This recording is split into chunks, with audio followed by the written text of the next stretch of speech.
Hi, this is Nicholas Vardy of the Oxford Club, and welcome back to this week's edition of Buy or Buy. In this series of videos, I take a popular stock making the media rounds, I strip away all the hype, and I let you know if you should buy now, buy later, or buy never. This week, I want to focus on Etsy, ticker symbol ETSY, a Brooklyn, New York-based online shopping platform that allows crafters and artisans of all shapes and sizes to sell their products to a worldwide audience.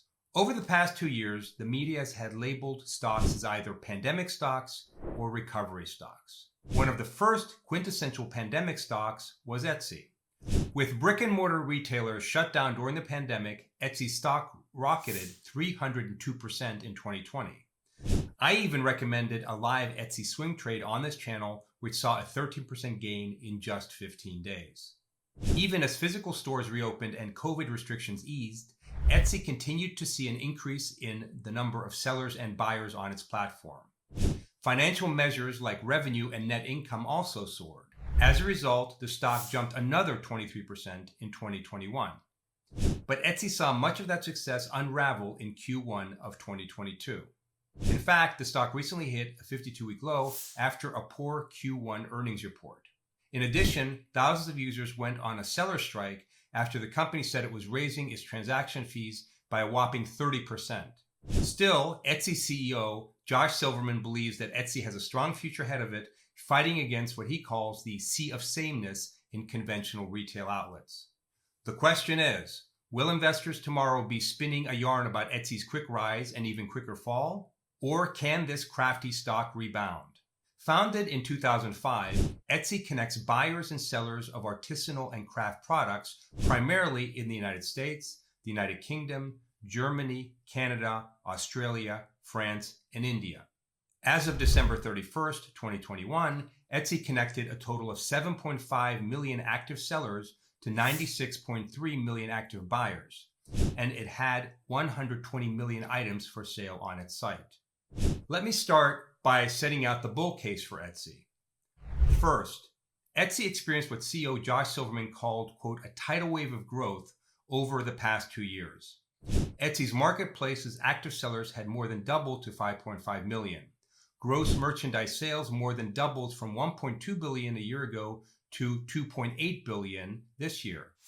Silverman has told investors that, quote, despite the near-term uncertainty, we have ample reason to remain very optimistic for the long term. Second, 75% of Etsy's US and UK customers are women. So Etsy has said it plans to correct that imbalance by reaching out to more men in its marketing efforts. In addition, the company said it was focused on improving engagement and conversion to reactivate some of the 100 million lapsed buyers in its ranks. These are former customers who have not bought anything on Etsy in at least 12 months. Third, Etsy CEO Josh Silverman recently announced that starting April 11th, the company would increase the 5% transaction fee for sellers to 6.5%. This action alone will certainly boost revenue to the company. Now let me follow on with the bear case for Etsy.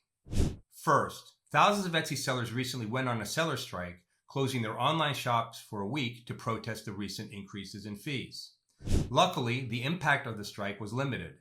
Etsy has said that it did not see any material impact on its sales from the strike, and churn has remained at normal levels so far this quarter. Still, a seller strike has been bad PR for Etsy. Second, shares of Etsy have been getting hammered. Etsy's share price has dropped more than 60% year to date. The stock is now roughly 72% below its all-time high of $307.75, last seen in November. Etsy's stock slumped by double digits after reporting a 40% drop in net income during the quarter as expenses rose faster than revenues. Etsy's future guidance also fell short of Wall Street expectations. As a result, Morgan Stanley cut Etsy's price target from $154 to $113. Other analysts are likely to follow. Third, Etsy insiders are selling their stock, and that's never a good sign. Insiders have sold a total of 130,825 shares of Etsy for about $18.3 million in the last quarter. Notably, CEO Josh Silverman sold 38,300 shares of the company's stock in a transaction dated Thursday, March 3rd.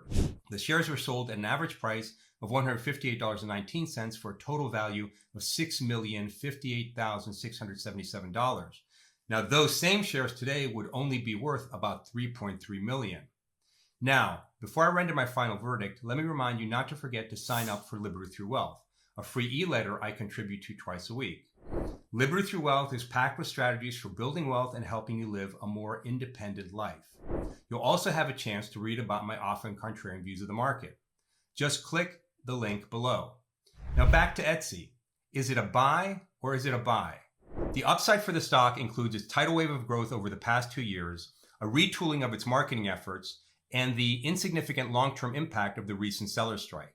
The downside is disappointing financial results, falling price targets by analysts, and massive insider selling by senior management, notably CEO Josh Silverman. My final verdict, it should be no surprise that I think Etsy is a buy, as in goodbye, B-Y-E. Sayonara, baby. Etsy is a niche e-tailer that had its brief day in the sun as a pandemic stock. But that sunshine has been replaced by dark clouds. Neither insiders nor investors are buying the Etsy turnaround story. Sure, over the long term, Etsy will survive, unlike GameStop, which I urge you to sell on March 31st, back when its price was around $166.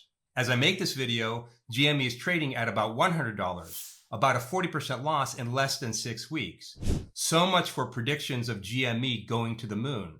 Now that's bad news for investors like May who wrote in the comments to my GameStop video, "I'm definitely buying GME and AMC at market open. This guy is being paid by hedge funds so obviously. GME has been profitable and they are beyond just a game place anymore. Don't listen to this guy, do your own due diligence, and you'll see the truth."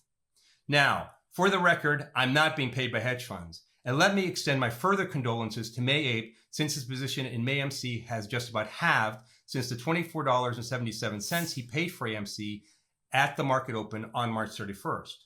As Warren Buffett says, only when the tide goes out do you discover who's been swimming naked. And yes, that applies to furry apes as well.